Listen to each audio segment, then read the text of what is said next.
When David invited a homeless stranger to his office party, he never imagined the truth. She wasn't a stranger at all. She was the missing wife of his billionaire CEO.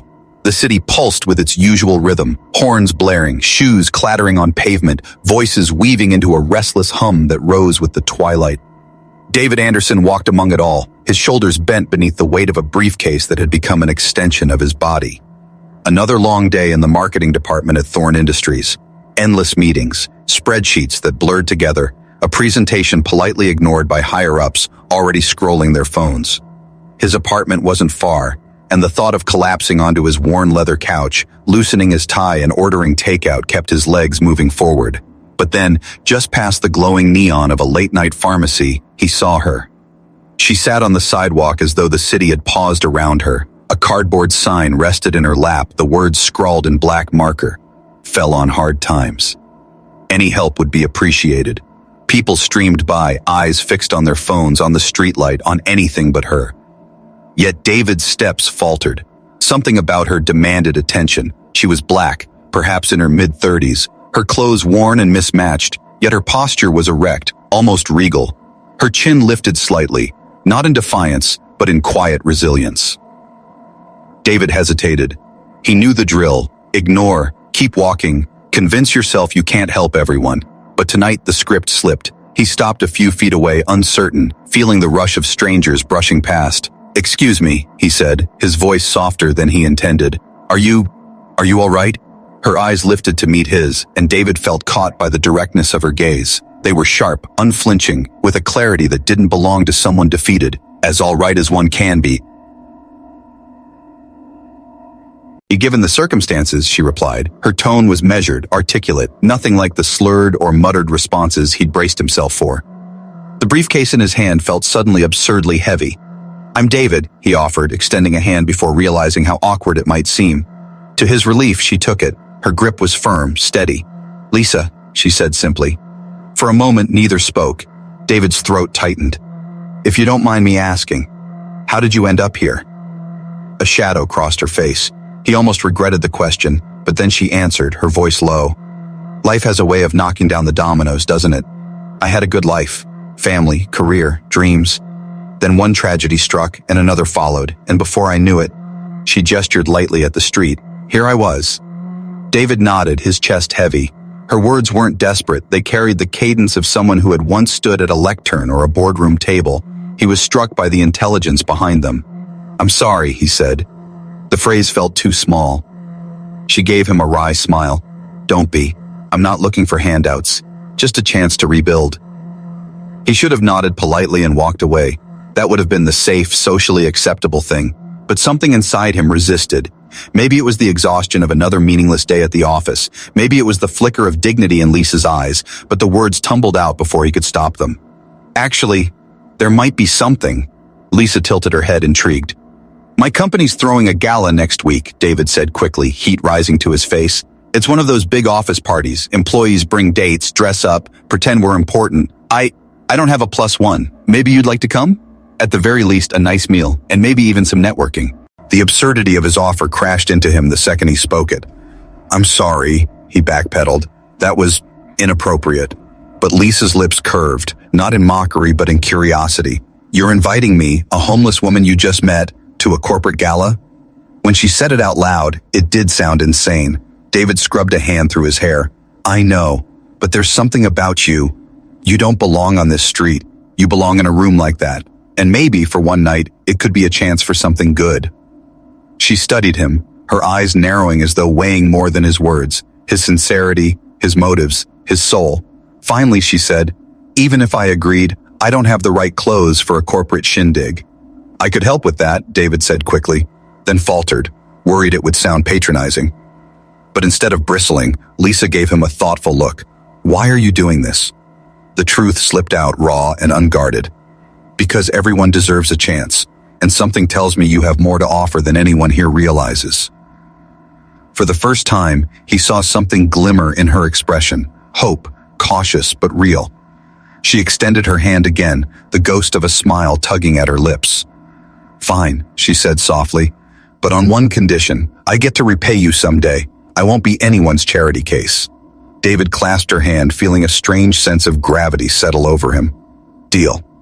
As the city surged around them, David knew he had just stepped into something far larger than a simple act of kindness. He couldn't explain why, but he sensed it. This choice would change everything. The week slipped by faster than David expected, every day colored by a strange mixture of anticipation and doubt. He still couldn't fully explain to himself why he had invited Lisa, Elizabeth, though he didn't yet know that name, to Thorn Industries' annual gala. It had been impulsive, born of something deeper than logic. Yet now that the event loomed, he found himself gripped by questions that refused to let him sleep. What if she didn't show up? What if his colleagues mocked him? What if she vanished and he never saw her again? On the morning of the gala, he walked the familiar route to the office but couldn't focus on his work. Marketing reports, client briefs, budget meetings, all of it blurred. Every idle moment was filled with the image of Lisa in that thrift store dressing room, her posture changing as she slipped into the black dress, her eyes momentarily lit with something like recognition of the person she once had been. That evening, as the sun set behind the skyline, he found himself outside the small hair salon where they had agreed to meet. He half expected her not to come, but then the door opened and Lisa stepped out. For a heartbeat, David forgot how to breathe.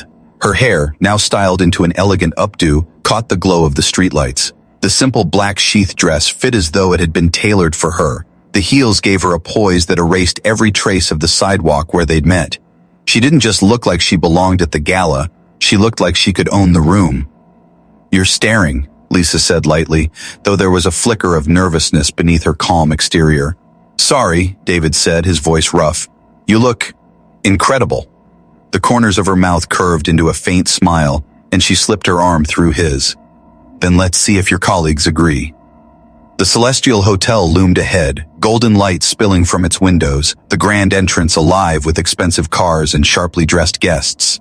David's nerves knotted as they stepped onto the marble stairs, but Lisa's grip on his arm was steady, grounding. Together, they entered the ballroom. The music swelled, violins and soft piano, mingling with the sound of laughter, clinking glasses, and murmured conversations. Chandeliers cast glittering light over gowns and tuxedos, every detail designed to impress. But the moment David and Lisa crossed the threshold, a subtle shift rippled through the crowd. Whispers began, heads turned. "Is that David from marketing?" someone murmured. "Who's the woman with him?" another voice replied. David's pulse hammered. He braced for humiliation, but Lisa walked as though the stairs were her birthright. Her chin lifted slightly, her expression composed, even amused. When they reached the first cluster of his colleagues, she extended her hand with easy grace. "Lisa," she said warmly, "it's a pleasure to meet you." Her handshake was firm, her smile radiant. Within minutes, she had drawn the group into conversation, asking about their projects, laughing at their anecdotes. To David's astonishment, she spoke with striking insight about trends in digital marketing, even referencing recent industry reports that only a professional insider might know. His colleagues hung on her every word, caught between intrigue and admiration. But David saw something else, something simmering beneath her polished exterior. Every so often, her gaze flicked across the room, scanning faces, as though she were searching for someone. He wanted to ask, but the moment passed too quickly each time. As they moved deeper into the crowd, the attention intensified. David caught snippets of whispers. "Who is she? She's too sharp for just a date. Think she's in the industry?" His chest tightened. He had wanted to give her dignity, but this was something more. She wasn't just surviving this gala, she was commanding it. And the more she spoke, the more he realized there was a chasm between who she seemed to be and the story she had given him on Tulsa, a street. Near the bar, she paused, turning to him with a smile that didn't quite reach her eyes. "You're quiet, David." He swallowed. "I'm just wondering who you really are." Her gaze lingered on his, unreadable. For a moment, he thought she might finally tell him the truth. But then, with a small shake of her head, she said only, "Someone who lost everything once. Someone who's still deciding what to do if she ever gets it back." The words landed heavy between them, charged with meaning he couldn't untangle. Before he could press, the crowd began to stir. A hush spread across the ballroom, glasses lowered, conversations stilled. All eyes shifted to the grand entrance as a figure appeared, tall, silver-haired, his presence commanding even in silence. Robert Thompson, the CEO. Lisa's grip on David's arm tightened. Her breath caught. And David, though he couldn't yet grasp why, felt the ground tilt beneath him, as though the night had only just begun to reveal its secrets. The music faltered as though even the quartet felt the shift in the air. Robert Thompson, the man who built Thorn Industries from nothing, stood framed in the ballroom's entrance. His silver hair caught the chandelier's glow, his tailored suit immaculate, his presence impossible to ignore. He wasn't just a CEO, he was legend, myth, a figure colleagues spoke about in whispers over coffee. David's heart thudded against his ribs. The gala, which a moment ago had been a swirl of laughter and champagne, seemed to tilt toward silence, every conversation breaking apart as eyes followed Robert's measured steps. The man moved like he owned not only the company, but the air itself. Beside him, Lisa stiffened. Her nails, painted a modest shade of rose, pressed into David's arm. Her breath hitched, sharp, audible. David glanced at her, startled, and what he saw in her eyes wasn't admiration or awe. It was recognition. He leaned close, whispering so no one else could hear. "Do you know him?" Lisa didn't answer. Her lips parted slightly, as though words had been stolen from her. For the first time that evening, her poise cracked, the confident mask she had worn slipping away. David had seen her walk into this room like a queen returning to her court. Now she looked like a ghost confronted by her past. Robert's gaze swept the ballroom. Polite nods exchanged with executives and board members who hurried to greet him. Then his eyes stopped, froze, locked. On her. It happened so quickly, David almost doubted his own perception. One moment Robert was surveying the crowd with distant authority. The next, his entire expression collapsed, mask shattering into disbelief. His hand trembled at his side, his lips forming a name without sound. "Elizabeth," he whispered finally, though only those closest could hear. David blinked.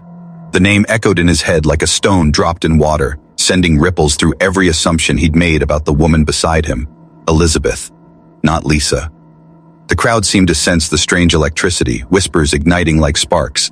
David caught pieces. Did he say Elizabeth? Who is she? Wait, wasn't his wife? Robert moved through the crowd with sudden urgency, his composed pace breaking into something raw, unguarded. Guests stepped aside and, instinctively, as though gravity itself had shifted to make way, David's pulse pounded. He wanted to step back, to vanish into the wallpaper, but Robert's focus never wavered. He stopped before them, breathing hard, eyes wide with something David had never seen in a CEO's face. Desperation. "Elizabeth?" Robert said again, louder this time, each syllable heavy with years of longing. "Lisa, Elizabeth," finally exhaled, her own hand trembling as she lifted it to his cheek. Her voice broke on the single word. "Robert." The ballroom erupted. Gasps, murmurs, the clatter of glasses hastily set down. David stood rooted in place, his world spinning off its axis. The woman he'd met on the street, whom he'd dressed for a gala, whom he'd believed to be lost and broken, was the missing wife of the most powerful man in the company. Robert cupped her face, his shoulders shaking with emotion he didn't care to hide. "It's you. After all these years, it's really you." "I'm here," Elizabeth whispered, tears glistening in her eyes. "I'm sorry it took so long." The whispers around them crescendoed into a wave of disbelief and speculation. Some guests pressed forward, desperate to catch every word, while others recoiled, unwilling to intrude on a reunion that felt sacred. David felt invisible, yet trapped in the center of it all. His throat tightened, every instinct screaming at him to flee, but he couldn't move. He couldn't look away. Elizabeth's hand slid from Robert's cheek to his chest, resting over his heart. "There's so much I need to explain." Robert drew her into his arms, embracing her with the force of years of grief and yearning. And just like that, the ballroom, the gala, the company gossip, the polished veneer of Thorn Industries ceased to matter. For one stolen moment, there was only the reunion of two souls torn apart. But as David stood watching, a hollow ache opened inside him. He had believed for a brief, impossible span of days that he'd stumbled into something extraordinary, that his kindness had found him a companion, maybe even more. Now he was nothing but a witness to a story that had never been his to begin with. And yet deep in his chest, one thought lingered, insistent and unrelenting. Why had she hidden from Robert at all? The answer, David knew, would unravel everything. The embrace shattered the fragile silence of the ballroom. Guests erupted into a storm of whispers, the kind of murmurs that slip under skin and spread like fire. Champagne flutes trembled in nervous hands. The string quartet faltered, the violinist's bow hanging in midair. For a moment, Thorn Industries' annual gala had ceased to be a party. It had become a spectacle. David stood a step back, caught in the eye of the storm, his world collapsing in slow motion. He had thought he was giving a woman a night of dignity, a brief reprieve from the cold streets. Instead, he had delivered her into the spotlight of the most powerful man he knew, his CEO, Elizabeth Thompson. The name echoed again in his mind, carrying weight, carrying ruin. Robert pulled back just enough to stare into her face, his voice thick with emotion. "Where have you been? For God's sake, Elizabeth, the world thought you were gone. I thought you were gone." Her lips trembled, her eyes shimmering beneath the chandelier's light. "I'll tell you everything," she whispered, though the words sounded more like a plea than a promise. The ballroom erupted again, questions darting across the room like knives. Is that really her? Wasn't she missing for years? Why here? Why now? A senior executive muttered, "The board will have a field day with this." Another hissed, "The press can't hear about this. Not like this." David felt sweat bead at his temples. He caught Sarah from accounting staring at him, her brows drawn in suspicion. "You brought her here," her eyes accused silently. He gripped his glass tighter, fighting the urge to vanish. Robert, as though finally remembering the crowd, straightened, drawing Elizabeth closer to his side. His face hardened, shifting from vulnerable husband to commanding CEO. "Ladies and gentlemen," he said, his voice cutting through the din with authority that demanded silence. "This is my wife, Elizabeth. She has returned, and that is all that matters tonight." The weight of his words pressed on the room. People forced polite nods, but the undercurrent of disbelief was impossible to miss. David felt every eye slide toward him. They wanted answers he didn't have. Elizabeth glanced at him then, a fleeting look but filled with gratitude, apology, and something else he couldn't name. It was as though she was silently asking him not to speak, not yet. Robert noticed the glance. His piercing blue eyes shifted to David, narrowing slightly. "You," he said, his voice sharp as a blade. "You brought her here?" The room tightened like a fist. David swallowed hard. His throat burned with a dozen answers, but all he managed was, "Yes, sir. I didn't know who she was. I just wanted to help." Robert studied him for a beat that felt like a lifetime. Then, unexpectedly, he placed a hand on David's shoulder. "Then you've given me back my wife," he said, his tone softening. "And for that, I owe you more than you know." A ripple of gasps spread across the room. But beneath the gratitude, David sensed danger. His boss's words might have been kind, but there was an intensity in Robert's eyes, a guardedness, as if behind the embrace and relief lurked questions too sharp to be asked here. Where had Elizabeth been all this time? Why had she not come home? And why had she returned tonight on the arm of one of his employees? The string quartet, unsure but dutiful, began playing again. Conversation resumed, thin and forced, but the damage was done. The gala would be remembered not for its luxury or speeches, but for this, the night the missing wife of Robert Thompson returned from the dead. David lingered near the edge of the ballroom, his drink untouched, his thoughts unraveling. He should have felt vindicated. After all, hadn't he been right to believe Elizabeth, was more than she seemed? Instead, all he felt was a hollow ache. She hadn't just been more, she had been everything, and yet she had told him nothing. Elizabeth and Robert drifted away to a private corner, security quietly forming a barrier around them. David caught sight of her once more across the room. Her hand slipped from Robert's arm just briefly, and she turned her face toward David. Her lips moved silently, a promise carried only for him. Tomorrow. The word lodged in his chest like a secret key. Tomorrow. He didn't know what it meant, whether it was explanation, apology, or an unraveling of truths no one in this ballroom could imagine. All he knew was that the night had changed everything. His colleagues would never look at him the same way again. His CEO now saw him as the man who had led Elizabeth back into his life, and Elizabeth herself. She had left him with a single word that pulsed in his mind louder than the music: tomorrow. And with it, the certainty that tonight's revelations were only the beginning, that the true story, the dangerous story, was still waiting to be told. Morning light poured across the city like molten gold, but to David Anderson it felt harsh, accusatory, as though the very sun had questions he couldn't answer. He hadn't slept. The gala played on an endless reel in his mind, the hush of the ballroom, Robert Thompson's voice breaking as he spoke his wife's name, Elizabeth's tearful Robert, the press of whispers and stares, and then, her glance toward him, her lips shaping the word, tomorrow. That promise carried him now into the gleaming glass tower of Thorn Industries. Every employee he passed on his way up seemed to wear the same expression, curiosity barely hidden beneath a veneer of politeness. His name had already traveled the halls. He wasn't just David from marketing anymore. He was the man who had walked in with the CEO's missing wife.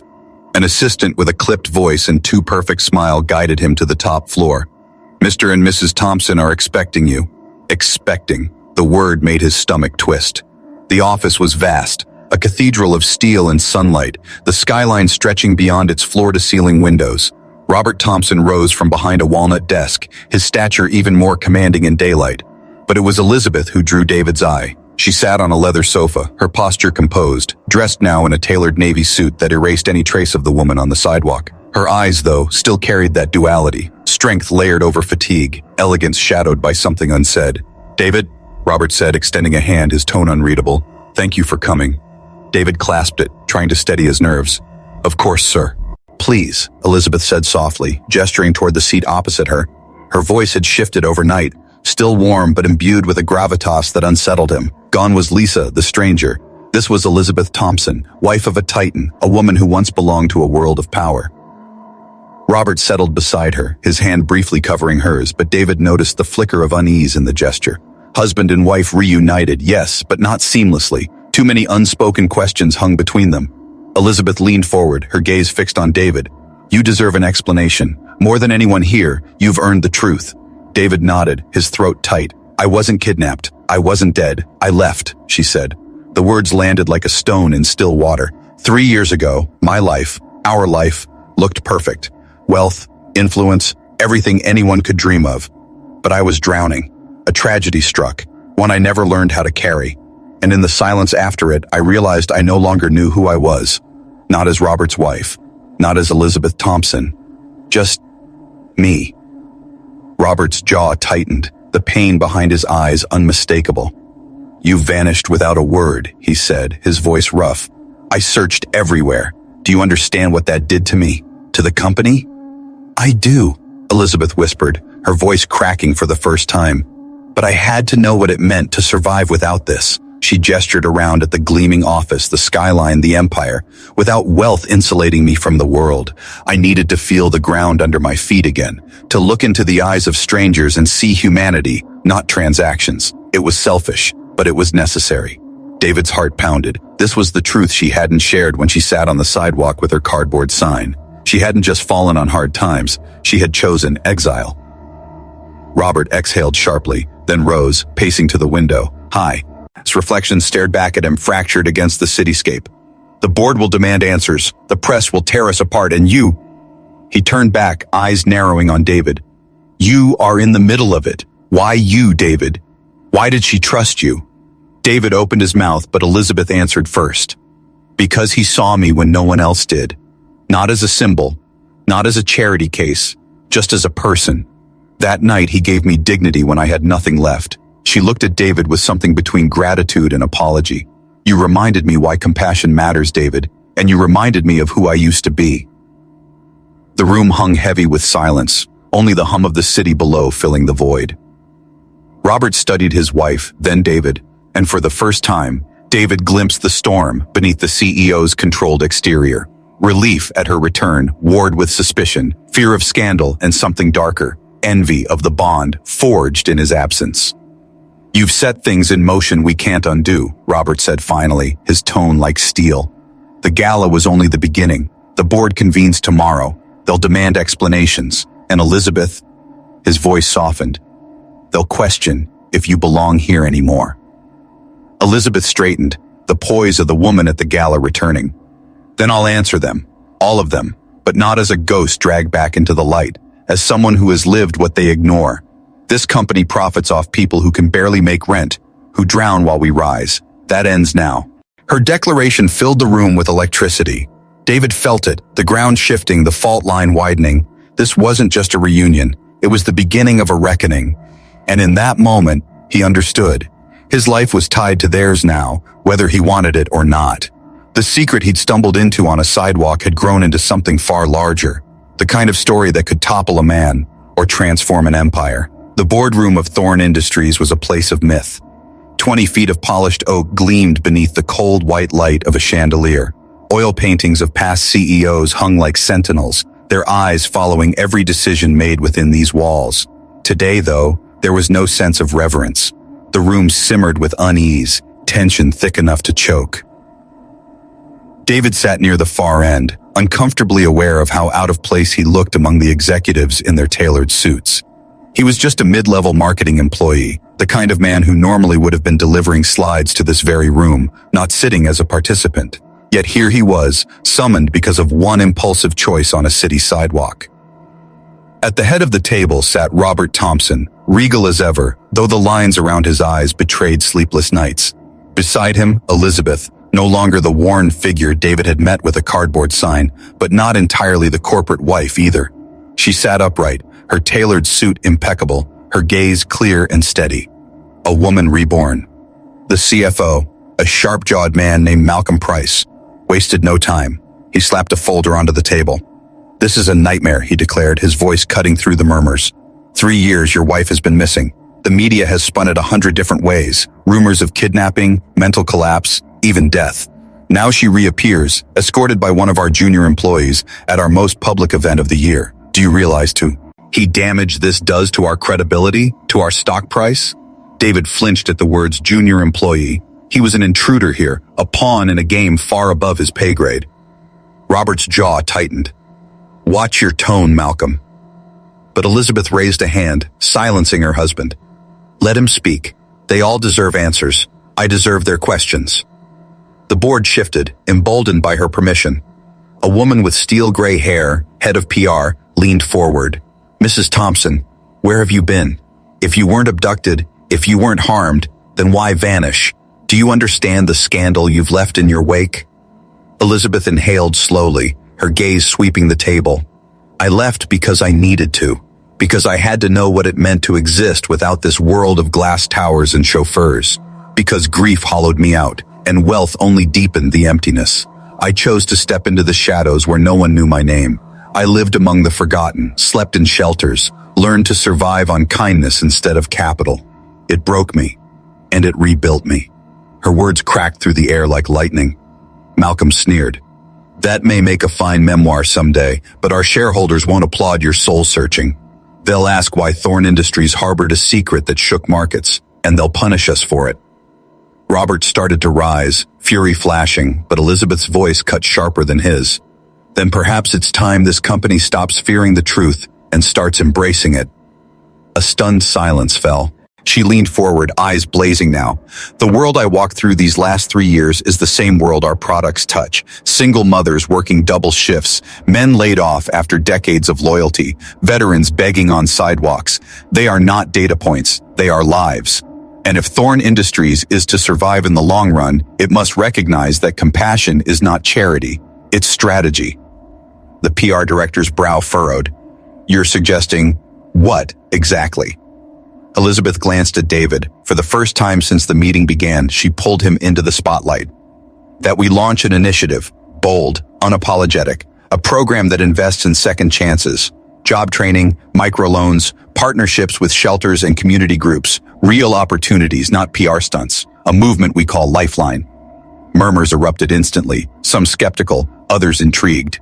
Malcolm pounded a fist on the table. "This is madness, diverting resources from profit to pipe dreams. Our investors will revolt." David's pulse raced. He hadn't expected to speak, but Elizabeth's gaze held him steady. Something inside him rose, a courage born of the night on the sidewalk when he dared to see her differently. "Maybe they'll revolt," David said, his voice shaking at first but growing stronger. "Or maybe they'll see what the rest of the world already demands, that corporations can't survive on profit alone anymore. People want companies with purpose, brands that prove their humanity. We have the chance to lead, not follow, and I'll bet everything I have that if we do this right, even Wall Street will have to respect it." Dozens of eyes snapped to him, some hostile, some astonished. For the first time, he felt their weight and didn't shrink from it. Elizabeth smiled faintly, pride glinting in her eyes. "This is the man who found me when I was invisible. He didn't just offer pity, he offered dignity. That is the spirit I want in Thorn Industries' future." Robert, who had been silent, finally spoke, his voice measured. "The board will vote.